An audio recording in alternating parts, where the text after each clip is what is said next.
General quarters, all hands man your battle stations. Broadcasting live on WNN 1470 AM, 95.3 FM, iHeartRadio, and the World Wide Web. This is Make America Think Again with your Google Blacklisted host, Tom Trento. Danger, Will Robinson. Danger. No, Will Robinson. Danger. And I wonder what's going on in Roger Stone's mind. I have an echo. Yes, we have an echo from the studio. From the studio. Kill it. Kill the studio echo. There, it cleaned up. There cleaned it up, yep. Hey, boys and girls in the control room. I had a rough night last night. You may have to help me through this hour. Okay. Serving my fellow man, working hard, and I didn't sleep too much last night. But the show goes on. I wonder what's going on in Roger Stone's bizarro mind. He does have a bizarro mind, if you know anything about Roger Stone. Oh, yeah, he is. He's got a crazy background going all the way to Richard Nixon. He was like a Nixon apologist and dirty tricks, I guess. Dirty tricks campaign, aggressive politics. That's what he cut his teeth on and made his name. Now he's at the forefront of a huge battle. What's funny is the one of the cheers and the chants when Donald Trump was running for president 4 years ago, 2015-16. One of them was, remember, lock her up. Lock her up. Lock her up. Yep. What about the other one? Drain the swamp. Drain the swamp. Right. Drain. The swamp is draining itself. Isn't it amazing? Blup, blup, blup, blup. And the talking nitwits on the cable networks are going, unbelievable. This man is unconstrained and he's unhinged and he's firing people and because they're righteous prosecutors. They quit on moral reasons and they talk to Trump. Well, we have a little video. We'll get to him in a little bit on that. But folks, you're watching the Trump straining of the swamp, the draining of the swamp, the cleaning up of the swamp. What is the swamp? Let me throw it to the control room, gentlemen. What the heck is the swamp when we hear that? Oh, the swamp is, Strzok, Page, all those people in the FBI who have just, the whole deep state. It is just horrendous. And I didn't know how bad it was until Trump actually got elected. I thought it was just yeah. People have political. I didn't realize how deep and how intricate and how it's literally embedded into the tentacles of wrapped around everything inside this thing and trying to keep the Democrat machine in power. Well, at 11:06 in the morning on this beautiful Thursday, one day, gentlemen. One day, you ladies too. I mean, we don't discriminate here. You ladies got to go get your men a Valentine's Day card. You men have to go get your ladies a Valentine's Day card. And I wonder if Mayor Buttigieg gets his husband a Valentine's Day card and the other one. And I bring that up because there's a controversy right now on the gayness of the mayor. Rush Limbaugh, as you say, Mark, Rush Limbaugh, dare raise the question, and we're going to get back to the swamp in a minute, but dare raise the question of the optics, the image, the visual image in a debate. Mayor Pete, Democrat nominee, projecting into the future. Donald Trump, Republican nominee in debate number one. The debate finishes. Melania runs up to Donald, gives him a big hug and a kiss. Big kiss on the cheek. Yeah. And all of America's clapping. And then Rush said, what happens if Mayor Pete's husband runs up to him and they kiss on stage there? What are the optics? What is America going to say? What are Democrats going to say? Is this okay? Two men kissing on the stage. One guy's going to be the president. Oh, they hit their heads popping all over in MSNBC. Rush's prognosis may be very serious, but he's not on some fatalistic dive. I'm going to start dealing with controversial issues. That's who Rush is, and these are there's a difference between. We were just watching before the show CNN, and they were dealing with this Rush Limbaugh situation. I want to bring it up in a second a little more deeply because it's very important. And Jim Sciutto had a guest, a political analyst, and he was saying, you got to address it. The Democrats have to address it. And Jim Sciutto said, well, by even addressing it, aren't you being a bigot? Right? These are the guys who are concerned about what color tie needs to go on stage. And they can't talk about what happens if a guy kisses another guy on the stage. Are you serious? This is never heard of in the history of this country, 244 years. And we can't talk about whether or not that's a good thing for the country, whether or not it's a good thing for families, whether or not it's a good thing for Christianity, for Judaism, for Islam. We can't talk about these things now. If we criticize or analyze, we're bigots. Yep. What about the inauguration? I mean, wouldn't there be a kiss at the inauguration also? There's going to be a lot of kissing, and then they even brought up the fact that this analyst brought up the fact, this is in light of the controversy that Rush Limbaugh initiated yesterday. The analyst on CNN brought up the fact that, look, Pete Buttigieg with his husband standing next to Donald Trump and Melania, Trump looks like the man, there. And then Sciutto goes, wait a minute, what's more manly?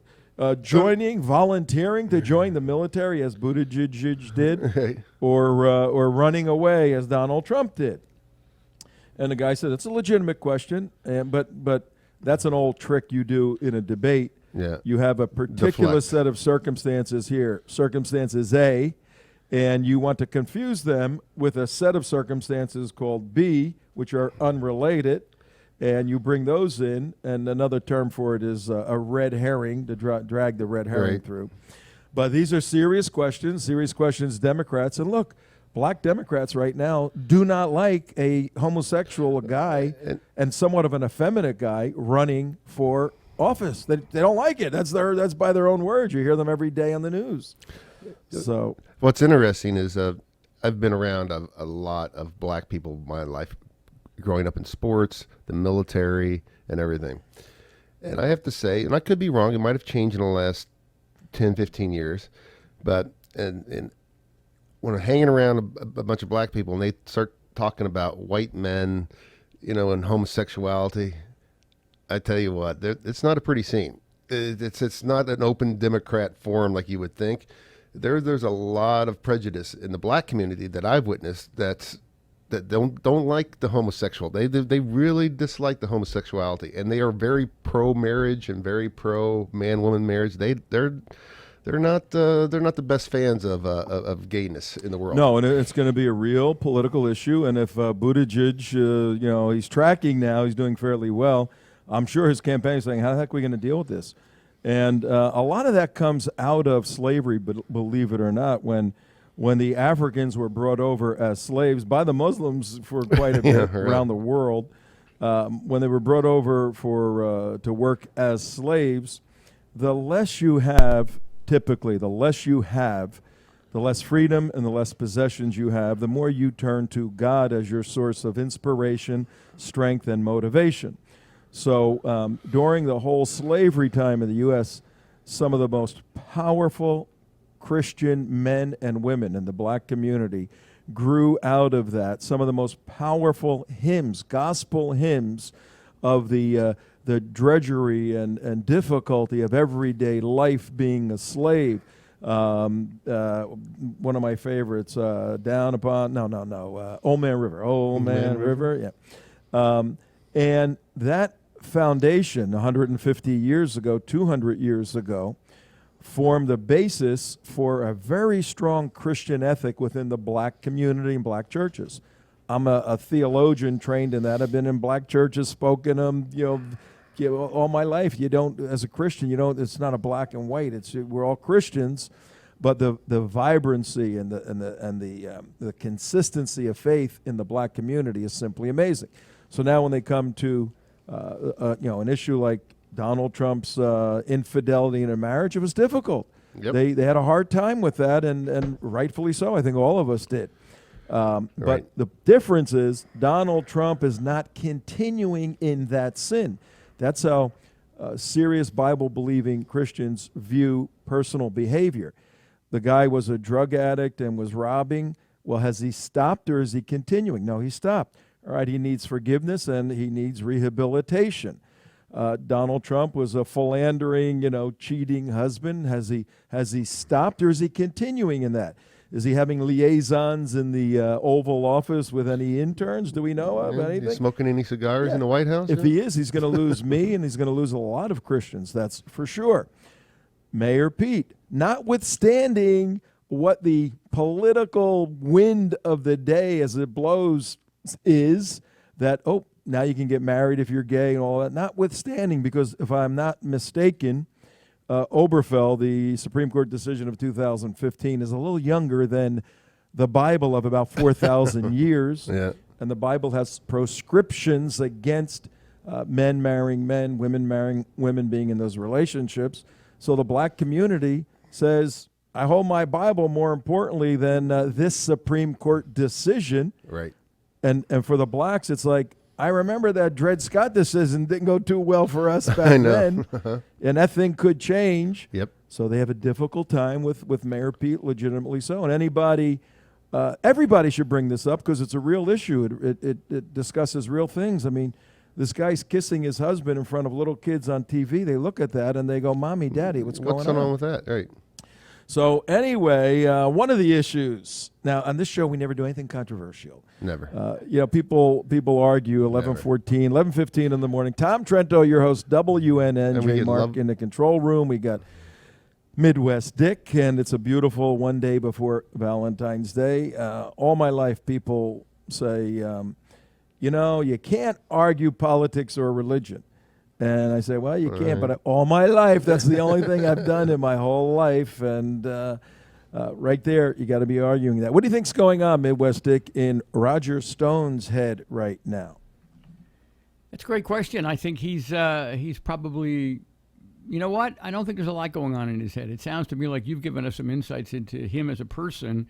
He's become a symbol for a lot of things, including doing the right thing, being an agenda-driven person. We've learned a little bit more about the jury that's upset and the lady that was the head of that jury. I wonder if Roger's even following this right now.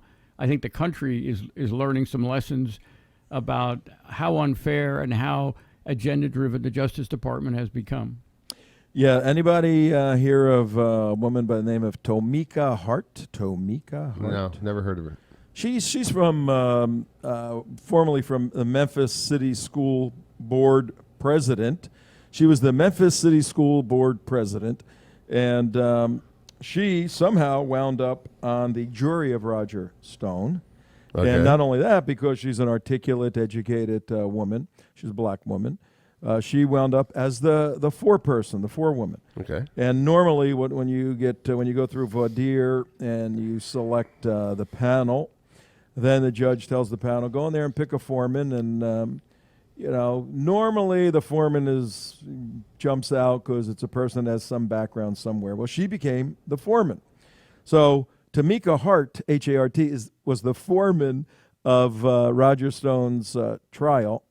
And Roger Stone's lawyers and he wanted a change of venue. Why do you think he didn't want to be tried in Washington, D.C.? Oh, because it's 95% Democrat up there. Yeah.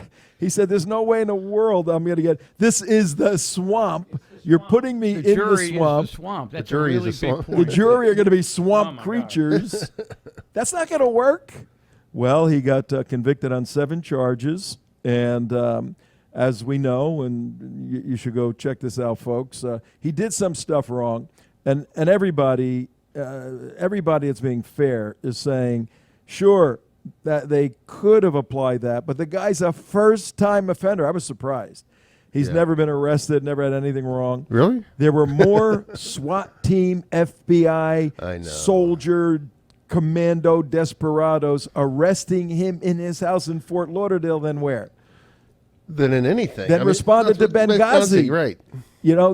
And this was the Trump administration The swamp there went out and got, the Justice Department. And CNN just happened to be there. They just happened to be there. The kid had a. They guessed correctly. But in any event, Tomika Hart, the foreperson of the jury, was getting very upset reading about President Trump saying this is unfair, and she saw these 4 prosecutors. 4 of them left the case. One of them quit the DOJ, and she felt righteous indignation. She was going to keep quiet because she's a jury person. She didn't want to get. She was jury foreman. She didn't want to get involved, but she spoke up and she said, "Look, I was on that jury. They did a phenomenal job. Everything went perfectly. We found him guilty on 7 charges. Case closed." Oh no, Tomika! You opened your big mouth, and people started investigating. Who is Tomika? Right. Now she didn't say, "I'm a never Trumper that published all kinds of hate stuff about Trump and Roger Stone and everybody else," and she got busted.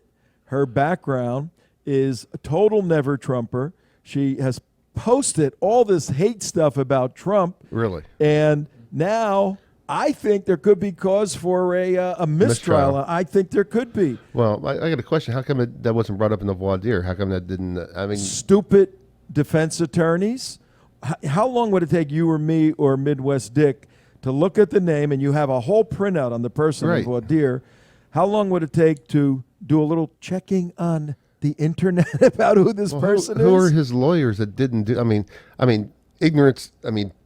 I don't know who's terrible lawyers are not a reason for a mistrial. I don't know whose defense attorneys are, but they slipped on that indeed because she. Remind me not to hire them. I mean, some of the journalists in 10 seconds found out who she was, did a little cross-referencing for her posting and everything, and said this is her, and then they found someone to confirm it. It took no time whatsoever.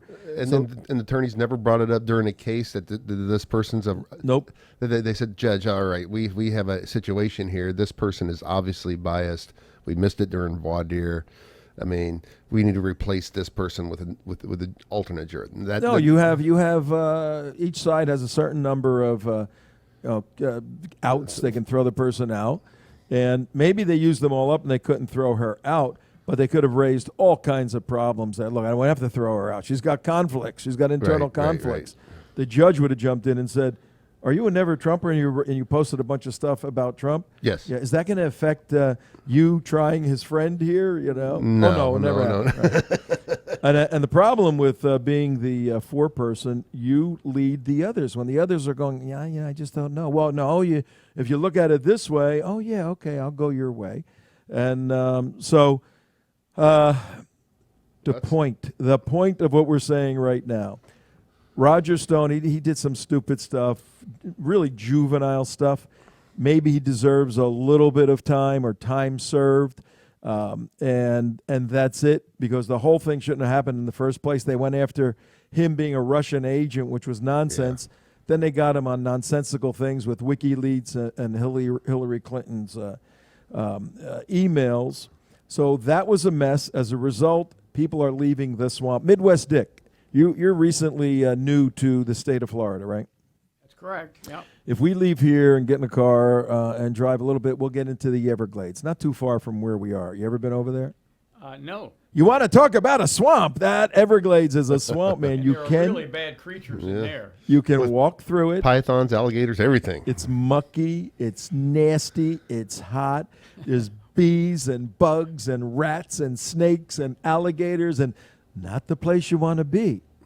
That's the swamp. Right. That's the Washington. Now you drain it. If you drain the water out of the swamp, and we're developing the picture here, what happens? The creatures all come alive. They disappear. They need that hot, mucky, dirty, nasty filth to live in. You start draining that out. You start exposing it, getting sunlight down deeply. They scatter. The swamp scatters. You don't even have to throw. You don't have to shoot them. And they get mad too. And they get mad, and that's what's happening.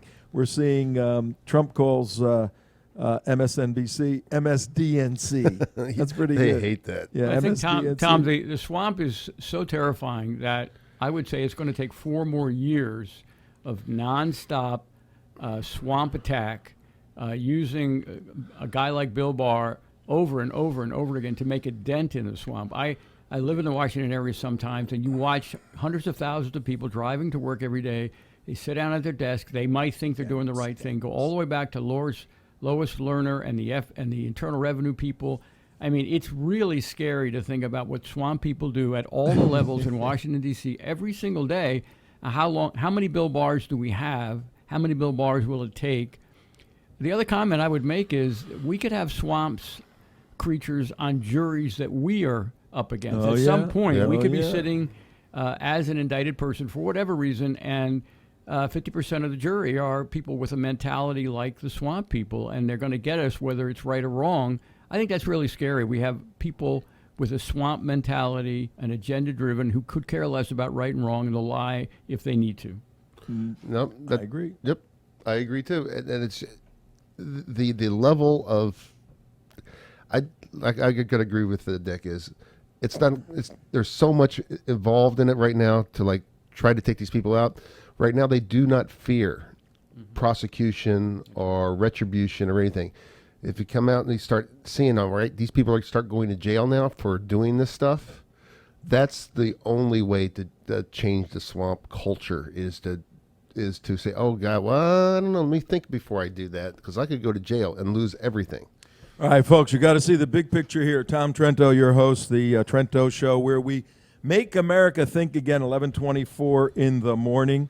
And what we're discussing, Midwest Dick, J. Mark, and myself right now, are the situations going on in Washington, D.C. Why are we doing that?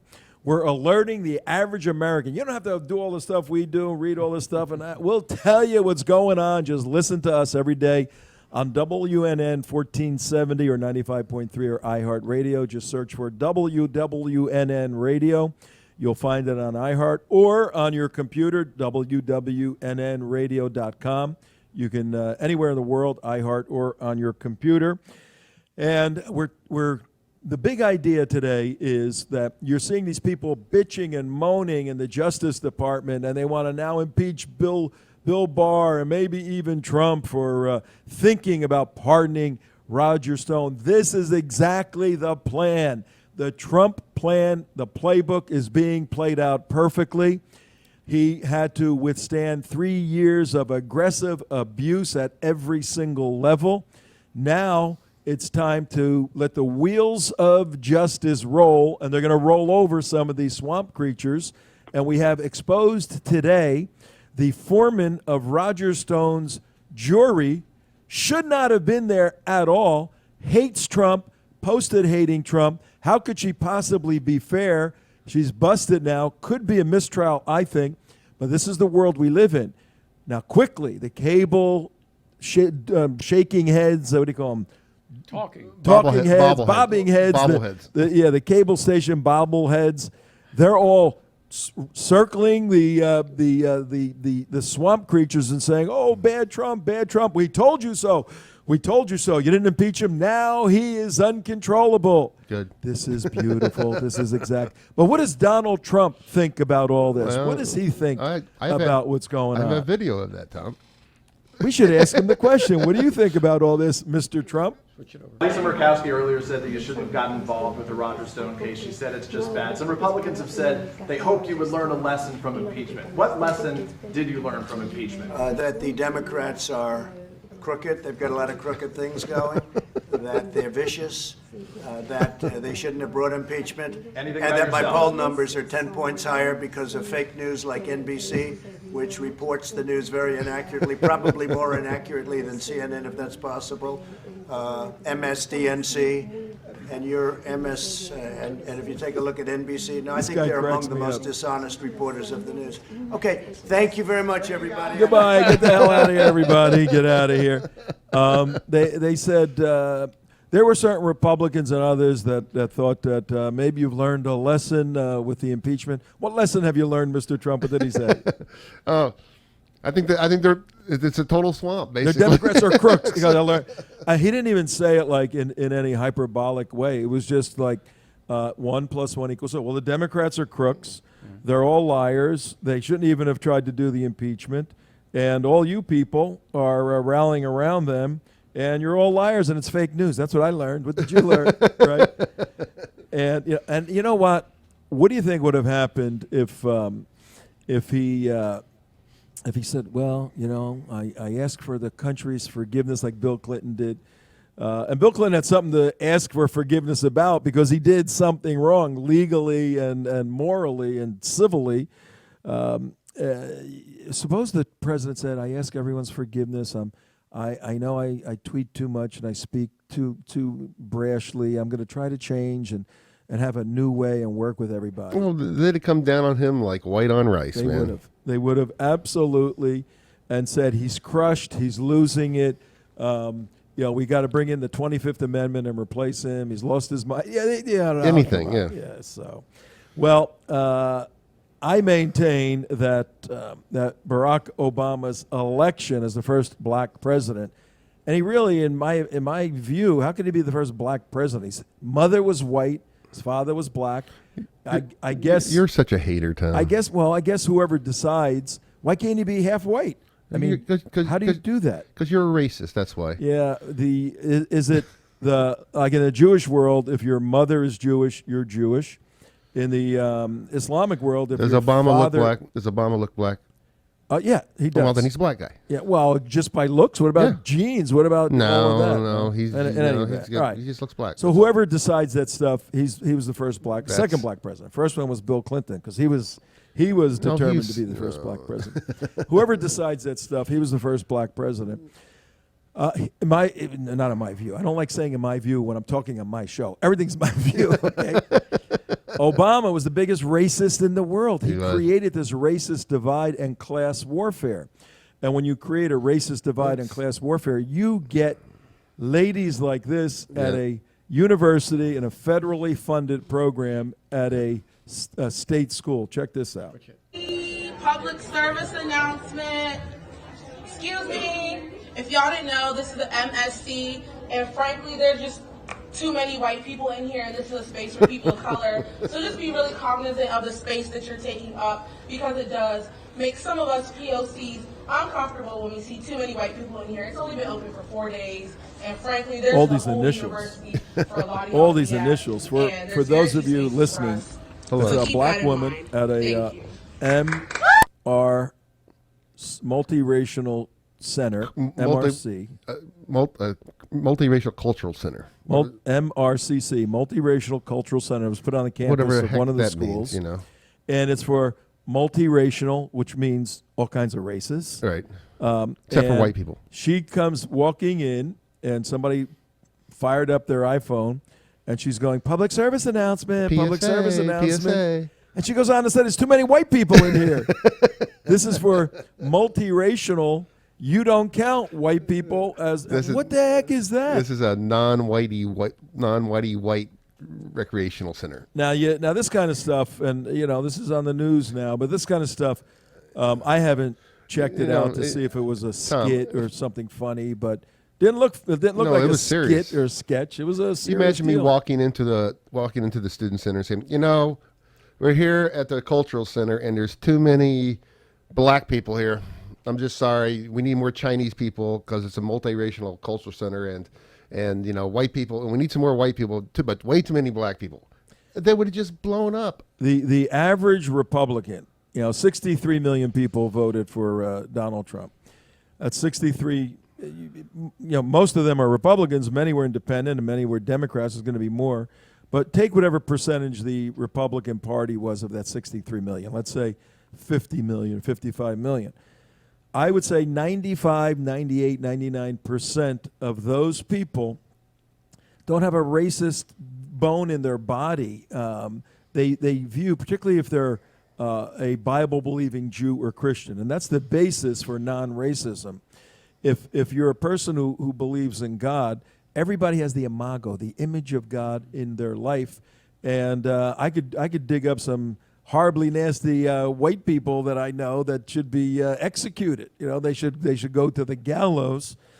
But to distinguish between colors of people, I find that on the left.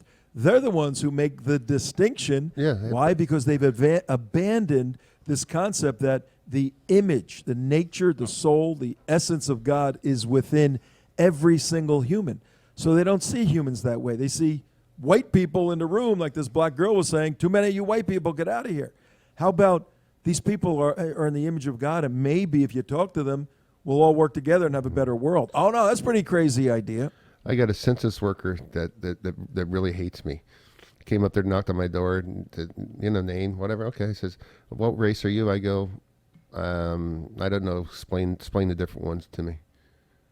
He goes, well, are you black? I go, give me that. Where was this? What were you doing? The census worker came up to me. Oh, recently or? No, this is like, like 2010. Yeah, and he went through this whole thing, and he's like, well, no, we'll just skip this. I go, race, I'm Homo sapiens sapien.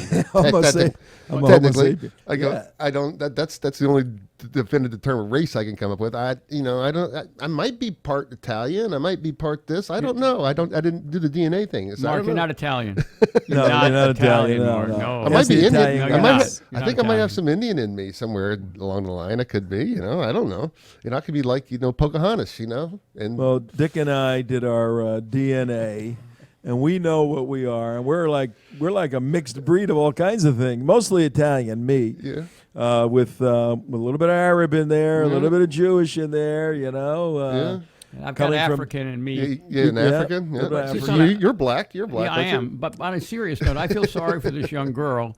She identifies herself as a POC, a person of color. Yeah. And to me, it's an example of where Christianity has gone. The whole social justice movement, supported by a large percentage of Christianity today, pushes people into classes. They don't have an individual relationship with God. They're not a child of God, an individual. They're part of a group. Right. And then you can get away with all kind of things associated with that group, including your own salvation. So this whole notion, I feel sorry for that young girl who could have seen herself in a different way. I'm sure she might present herself as a Christian. She might be an advocate of Reverend Wright and social justice and Barack Obama and sadly the Pope.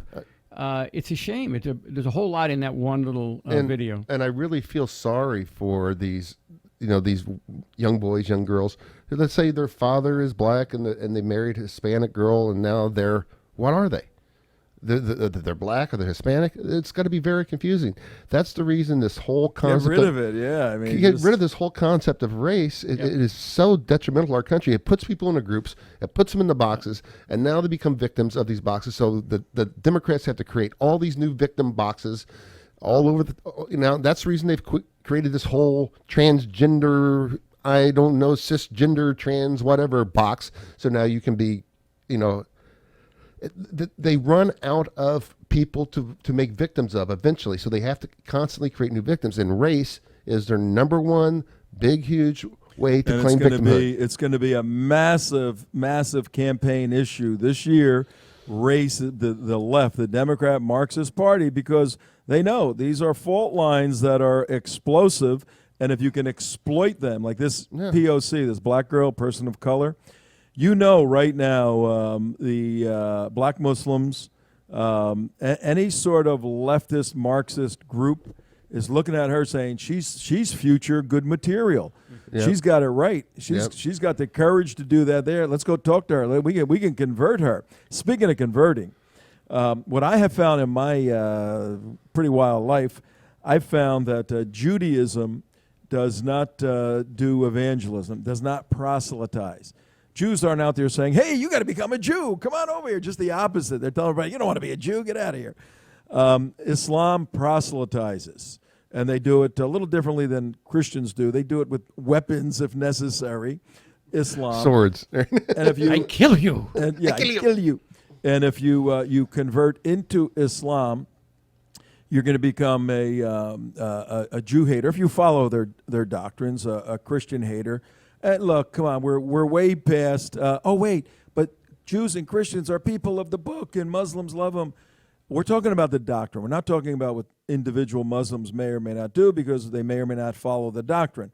But the ones who follow the doctrine wind up on the hateful side of the agenda of humankind. Just go open your book and look at who's created all the jihads and killed tens and tens of millions of people and want to obliterate. Right now, Muslims want to obliterate Israel. Iran wants to completely obliterate and kill every Jew there. They were saying it just the other day. What sane person or religion on the face of the earth would say that. He's on? Okay. But I found that Christianity, as a Christian, proselytizes. That means you, the best way it was explained to me doing evangelism, proselytizing years and years and years ago was, what does it mean to proselytize, to try to convert people to your way of thinking?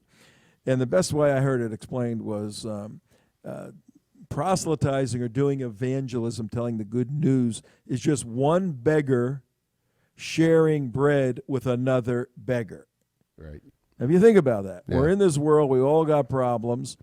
A Christian is somebody who's found something that is substance and sustenance and life-giving. And all Christians want to do is share it with other people. Now, sometimes the way in which it's shared is a little aggressive, all of that, I'll grant that. Particularly, an 85-year-old lady, get over here, you need to accept Jesus. I understand that. But at its base, one beggar sharing bread with another beggar. I have found when that second beggar, let's say a Nazi, a serious white, not this phony baloney stuff that you're hearing in CNBC, a serious white Aryan Nazi, when they take a piece of that bread and they are converted to recognizing the need for Jesus Christ in their life and following God, guess what happens to all that hateful racism? It starts being peeled away, and at its core, that individual who previously hated, name any race, now sees that individual is a child of God and views people on that level. So that was Clarence Thomas, by the way. Yeah, Clarence Thomas. Clarence Thomas story. He's a very serious Christian now. So what are we saying, folks? Look, 264 days until November 3rd, 2020. Andrew Gillum, CNN analyst now, is pushing hard to flip Florida blue. The United West leading an effort to mobilize 1,000,001 new evangelicals. Why? They're the low-hanging fruit. They're the ones that should come in and vote their moral conscience. That day, 264 days from today, is a point of demarcation in this country. Right. We're trying to mobilize people, and we're alerting you to the fact that the left, the Marxist left, is going to use racism to classify everyone who doesn't agree with them as a racist in some way. Right. So just get used to it. We'll lay out the arguments, 11:40 in the morning. Tom Trento, your host, WNN 1470 and 95.3. We have our dear friend Tom Marin. Tom, you're on the line with us. Hey, Tom, how are you? Good. You're on the radio now. You're broadcasting from Miami, all the way up to North Palm Beach and worldwide on other platforms. Tom, you're a national security analyst, and we've been looking at what's going on with the fifth column in the United States, coming out of Asia, and this 5G network and all these things, and Equifax, and you have a tremendous amount of experience and subject matter expertise. What do you want to tell us today, Tom? What's our concern? What do we need to be looking for? Well, this goes to what's at the core of what's been going on for the last 15 years. And to basically sum it up, we've been held hostage, and there's been a lot of extortion going on part of the deep state. And I really want to congratulate President Trump for taking the bull by the horns, because as we can see over the last several months, actually close to 3 years now, he's been subject to physical man-in-the-middle attacks based within his own administration as well as in the government services area. But to take that idea one step further, one needs to understand that the national telecommunications infrastructure was compromised and breached completely many years ago by the Red Chinese coming out of the Silicon Valley, of which I have personal experience. Several years ago, it's actually many now, I uncovered a plot that's basically so heinous that it patronized who we are as a nation and as individuals and as citizens of the United States of America. It goes right to who we are. Well, It's Tom, impacted our military. Wait, hang on one second, Tom. We have Jay Mark here. You know him, and he has a lot of experience helping IT, build. Yeah, IT experience helping build the internet. What? Who is public enemy number one on this internal fifth column enemy that is co-opting our? We want to make this understandable for the average guy in the street. How does it affect just the average Joe, putting on their computer or going surfing on the internet? Well, we've been, number one, we've been compromised. We've been manipulated. The culprit is Red China working in conjunction with the deep state and the DNC, which I call DASIs, they're Democratic American Socialists. Basically, it goes to the New World Order configuration. It goes to one concept, total control. And basically every single citizen, not only in the United States, but around the world, is basically what's called an LRU, or lowest replaceable unit. We're basically going into a service structure, and all our resources are going to be pulled together for this New World Order concept, which the Chinese call a one world, one dream. Yeah, that's their big plan. One world, one dream. They've been working on it. But how does this affect? I mean, the Equinox security breach recently by the Chinese. 4 guys. Nothing's ever going to happen to them, but they've been identified and indicted. Explain that? Why are the Chinese doing that, and what are they going to do with that information? Well, basically, if you follow the Chinese mosaic that Dr. Carafano has done much research on since the 1990s, and basically, they prod along a step at a time, 1 mile at a time, and basically they penetrate everything. They've compromised our critical infrastructure. In this instance, it's the financial industry, and it goes right to the interbank exchanges. And from what I know, the banking industry is scared to death, and they should be. The bottom line is, this happened a long time ago. I was personally involved in events before, during, and after Katrina, where our entire infrastructure was mirrored by the Red Chinese, and this is all drawn out in an article that I wrote with Major General Paul Vallely, called The Fifth Column Sabotage in the United States Against Our Critical Infrastructure. And this has been going on for quite some time. And it explains a lot as to all the nonsense and ridiculousness that we've seen under the Obama administration, and how Nancy Pelosi can get away with the Obamacare statement saying you have to pass the law before you can read it. It's like buying a house with 2 doors off of it, and you can't do a walkthrough until after you buy the house. So how do these people get away with that? Well, SEAL Team 6 summed it up. Their call sign was Extortion 17, and that goes right to the hostage-taking and extortion. And number 17 designates Document 17, which is how the Nazi Party infiltrated the first years of the CIA that were brought over. And that's what we're dealing with. We're dealing with a battle of good versus evil and control. Slavery, which you have been talking about, and control is evil, and that's exactly what's going on. Mark has a few questions for you. Hey, I got a question for you. I was a Cisco network engineer, and actually in the 90s built a lot of the infrastructure for AT&T, Cisco routers, and whatnot. The point being is, during that period, there was a lot of Chinese people, a lot of people from India, and they're alongside us. And they all had the passwords and the security for all the routers and the switches and everything. And once you have those router passwords and everything like that, it's why you can get in anything and see anything on the network. I mean, it's totally open door.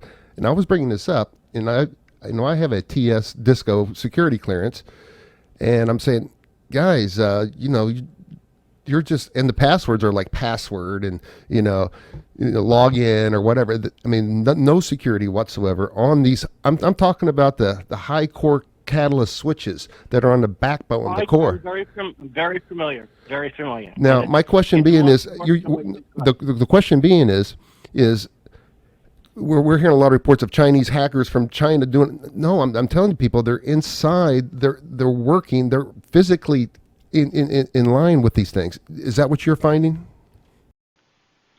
We found it.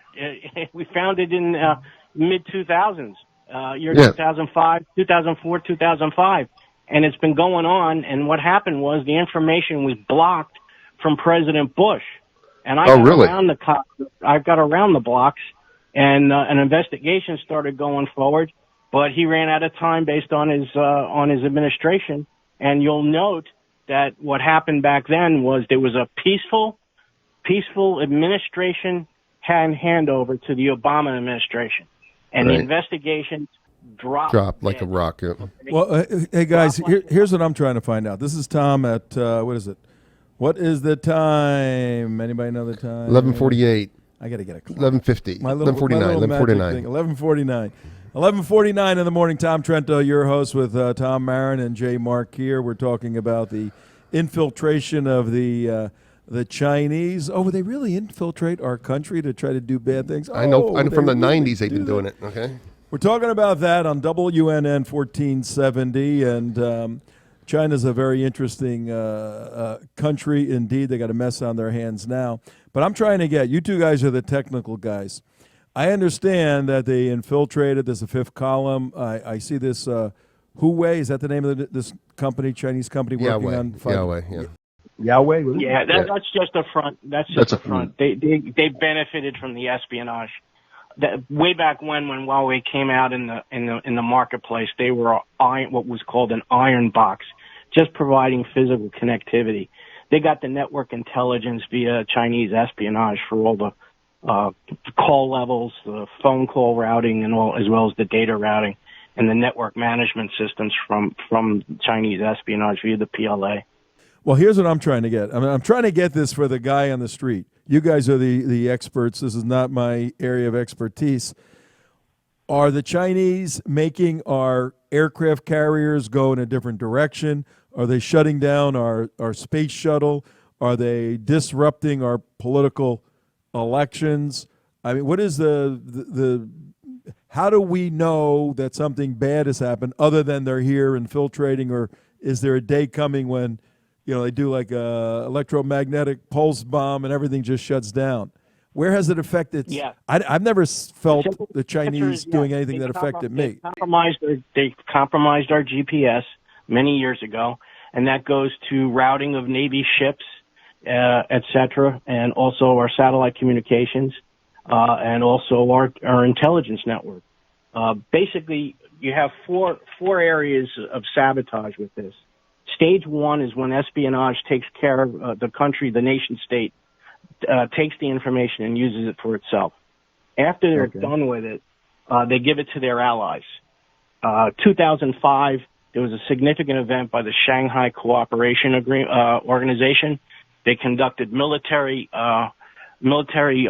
practices during the summer and snub-nosed the United States, basically saying that they've had compromised us. That's what that was all about. Stage three, the allies give the information to their partners and proxies, such as Iran and Hezbollah, and also with the Red Chinese, Naxim out in India. And then stage four is to go to chaos groups, which we're seeing now. We're in stage four. Okay, that makes sense. Okay. Yeah, all these ransomware attacks are coming from information that's in the dark web. There was information that was hacked very early on, where all the network administrator addresses for all the major corporations around the world. It's a 5,000-page document, and that was up there on the dark web, and that gave them access to that. So then they would just launch a phishing attack or a DDoS attack. They've got the tools from NSA. You know, I really doubt that. You know, yes, maybe one person walked out with it, but they were on these units. What happened is there's backdoors in equipment, and as NSA's looking through it, the Chinese are finding the open doors as well, and they already had their open doors on their own equipment. So it's very serious. It's been covered up for years, and instead of attacking the issue, they just keep kicking the can down the road. Well, sooner or later, as you just described, the power is going to go out, the banking system is going to fall apart. I mean, it's just a matter of time. It's not. That's the scary part. Well, here's a question I have for you. is all these like little cyber attacks, these ransomware attacks. I think these are just like little test runs to vet out to see if it's actually working. And I like this the Equifax hack. It was just they got the information. They just want to see if they can get it. They didn't use the information yet. I think they're running all these little test runs to see to prod our weaknesses in defense. When they do want to do a massive hit, it's going to be massive and critical. I think. Do you agree with that? They're sending warnings. Yeah. So one specific instance was in Louisiana when the Republican Congress was trying to negotiate the budget and was constantly having a door shut in their face with Obama. What happened as they started to make headway with that, there was a network event in 2 locations in the United States. One was in Baton Rouge, Louisiana, where the food stamp program cards were hacked and the levels were changed. And the other one was done outside of Rochester. So Can you do that with my credit card? I'm trying to get the thing raised, and they won't give me more than yes, they can. Yes, they can. So basically, I was involved in a situation where I was watching documents change in front of me, okay, based on where I was. Wow. So I hard copied everything and delivered it to our wonderful FBI, and I didn't see Strzok doing anything about that. Oh, yeah, right. Yeah. Right. Talking about the deep state. Hey, Tom, yeah, so I got back- a couple. back- Tom, we got a couple of minutes left. I got a question for you. Look at Equifax, where they just stole millions and millions of names and socials and addresses and I mean all the sensitive data. Describe for our audience how. Just take one person. Let's say it was me. Let's say they have my information. It was me. I got an alert that said I was hacked. Seriously, Was I it did. you? Okay. Yeah, I got one. Let's say it was Mark. How could somebody use that against him, that information? In many ways, it can be used as a profile. They're building profiles. They access the financial information. Then they access the healthcare information. Even just going to the dentist outside of MacDill Air Force Base provides information to somebody that wants to create a double identity.